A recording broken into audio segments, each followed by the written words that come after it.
The next question is a rather more general one. It's from Simon Smith. Thank you. I'm Simon Smith. I'm a volunteer with SCAN. We're all acutely aware that we're living in very challenging times. People are worried about keeping their jobs, keeping a roof over their heads, what on earth the children are going to do when they finish school and college.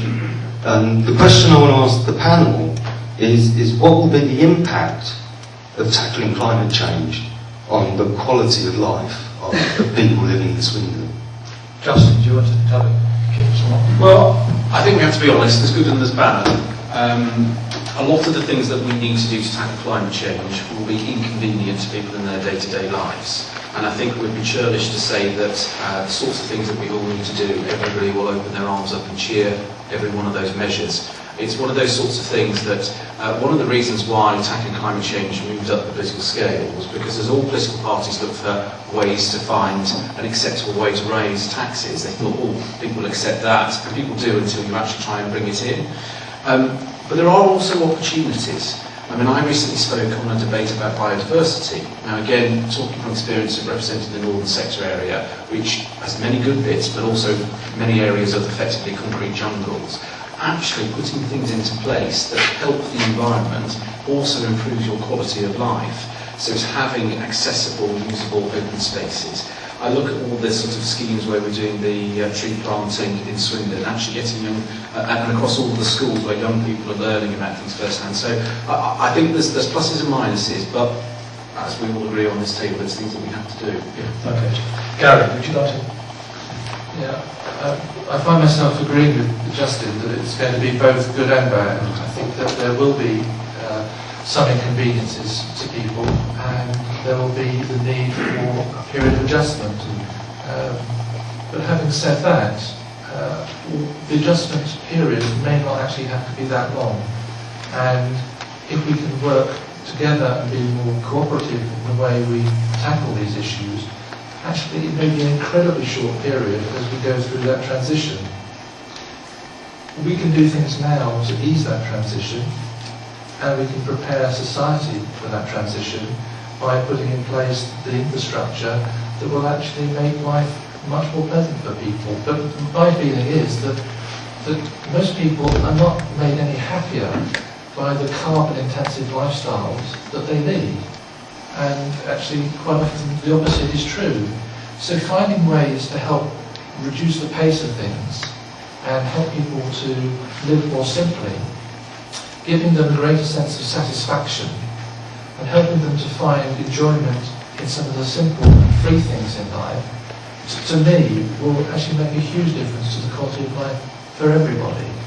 And so there will be some adjustment needed, there will be some uncomfortable decisions that people are going to have to make, but the prize at the end of that, I think, will make it so much more pleasant for people that people will be prepared to make the sacrifices that initially they will see them to be. They may not see them even as sacrifices later on. Okay. Marion? Yes, I think it's not just Swindon, it's everywhere. We're all in this together. And I think there is some comfort to be drawn from that when we're all facing big problems together, it's a problem shared and a problem halved. Having said that, I'm not naive enough to think that we're all going to welcome these uncomfortable changes. I mean, we've been brought up without central heating and with the occasional icicle on the inside of the bedroom window. I certainly don't relish to go back to those days if I have to, but if I have to, I will. And so will everybody else. And I think it comes back again, and I think we've all alluded to it, to having a very firm vision, and we have to get on with it and do it. And if we're told we have to, and there's no choice, we will. Peter? Like the previous speakers, I think there are going to be some very difficult changes that people are going to have to face. I think the biggest one is actually going to be fuel. The price of fuel, I think, is going to rise substantially. This country is still prepared for being sustainable in terms of its fuel supply. When we're already buying in gas and other fuels and electricity from Europe and from Russia, it doesn't bode well for this country. It also doesn't bode well for this country that we have people complaining about wind farms. Personally, I think they're beautiful sculptures, some people don't. But we need to exploit every opportunity we have to look at how we can produce and become self-sustaining in our fuel. But the choices people are going to have to make are, how do I get to work? Do I get to work? Do I work from home? Can I afford to have central heating on and my 50-inch plasma TV on the wall? I don't have one, I'm just using that as an example. But I think there are some very good opportunities. There are opportunities for us to improve our housing stock, both new and old. There are opportunities for businesses to thrive on the introduction of new technologies and the application of technologies, both old and new. I was talking to a chap earlier today about hempcrete, which is a mixture of old and new technologies, and it's a fantastic sustainable building product. Unfortunately, when you're looking at new technologies, even though they may be hundreds of years old, trying to get approval to use them in this country is almost impossible. I see things being used elsewhere in the world that every builder in the UK should be installing, and yet they can't get building regs approval thus far.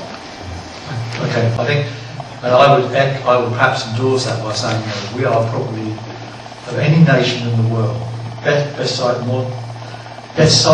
in terms of being able to exploit all of those renewable technologies that are available to us, and that they're there and now.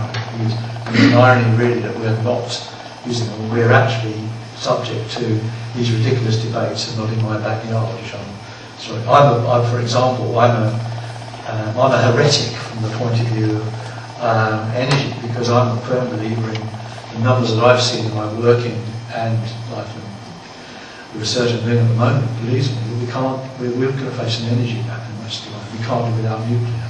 Now, before you all shoot me down, I know it's pretty heretical, but there is an energy gap.